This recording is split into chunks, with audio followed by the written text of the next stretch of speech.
트럼프 대통령이 스스로를 베네수엘라의 실무 대통령 액팅 프레저덴트 또는 임시 대통령으로 칭하며 개입하는 것은 국제 정치와 경제에 엄청난 파장을 일으키는 사건입니다. 2026년 1월 현재 벌어지고 있는 상황을 토대로 이것이 현실화될 때 일어날 변화를 5가지 핵심 포인트로 정리해드립니다. 1. 베네수엘라 석유 자원의 미국식 재편. 트럼프 대통령의 가장 큰 목적은 베네수엘라의 막대한 원유 매장량을 장악하는 것입니다. 트럼프는 이미 미국이 베네수엘라를 직접 운영하겠다고 선언하며 제재로 묶여있던 5천만 배럴의 원유를 미국 정유시설로 가져오라고 지시했습니다. 또 쉐브론이나 엑손모빌 EXXON의 모비아이엘 같은 미국 거대 석유 기업들이 베네수엘라 유전에 다시 들어가 시설을 보수하고 생산을 주도하게 됩니다. 2. 보호령 프로텍터럿에 가까운 통치. 비록 베네수엘라 내부에서는 델시 로드리게스 부통령이 권한 대행을 맡고 있지만 실질적인 결정권은 백악관이 행사하는 미국 보호령 같은 상태가 됩니다. 베네수엘라가 석유를 팔아번 돈은 베네수엘라 정부가 아닌 미국 재무부 계좌에 보관되며 트럼프 대통령의 허가가 있어야 집행될 수 있습니다. 트럼프는 마두로 축출에 든 군사작전 비용을 석유 수익으로 모두 돌려받겠다고 공언한 상태입니다. 3. 지정학적 판도의 변화. 중국과 이란의 퇴출. 그동안 마두로 정권을 뒷받침했던 중국, 러시아, 이란의 영향력이 완전히 사라지게 됩니다.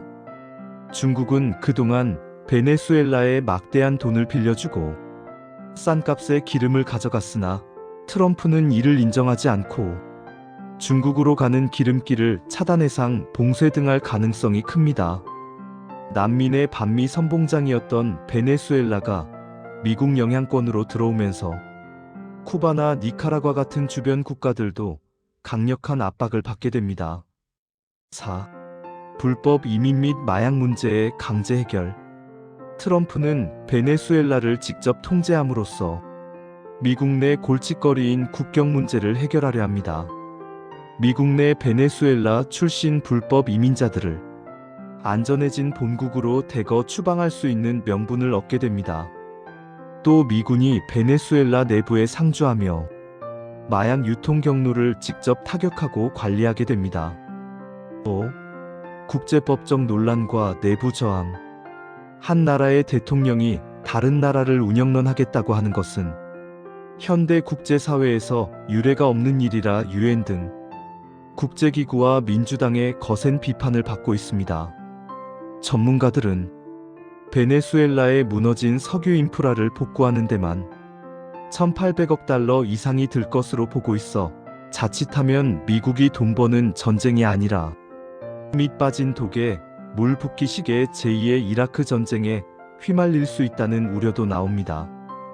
요약하자면 트럼프의 계획은 베네수엘라를 미국의 석유 창고이자 남미 통제의 거점으로 만들겠다는 것입니다. 하지만 이는 베네수엘라 국민들의 반발과 국제법적 정당성 문제라는 큰 숙제를 안고 있습니다. 트럼프의 베네수엘라의 실무 대통령 액팅 프레저덴트 또는 임시 대통령으로 칭하며 개입하는 것을 베네수엘라 정부와 국민들이 순순히 따르지는 않고 있습니다. 2026년 1월 현재 베네수엘라 현지는 극심한 혼란과 저항 그리고 미묘한 타협이 공존하는 긴박한 상황입니다. 베네수엘라 내부의 주변국의 주요 반응과 상황을 정리해드리면 다음과 같습니다.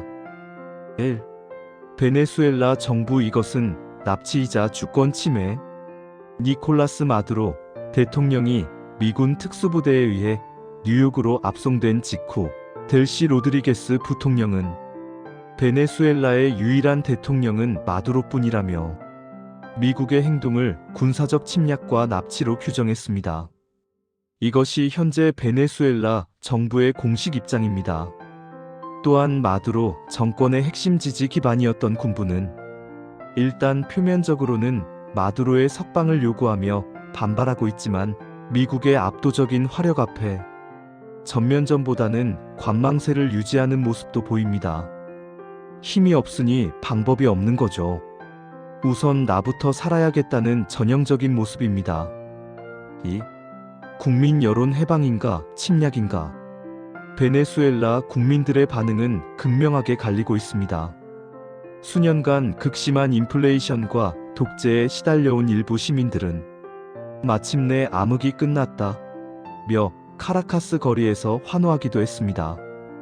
특히 해외로 떠났던 베네수엘라 이민자 디아스포라들 사이에서는 지지 목소리가 큽니다.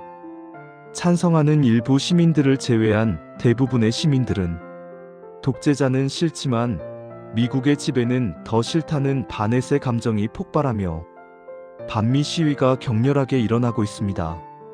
수도 카라카스 곳곳에서는 미군의 개입에 항의하는 타이어 화재와 도로 봉쇄가 이어지고 있습니다. 3. 실권자들의 미묘한 변화. 델시 로드리게스. 흥미로운 점은 현재 대통령 권한 대행을 맡고 있는 델시 로드리게스 부통령의 태도입니다.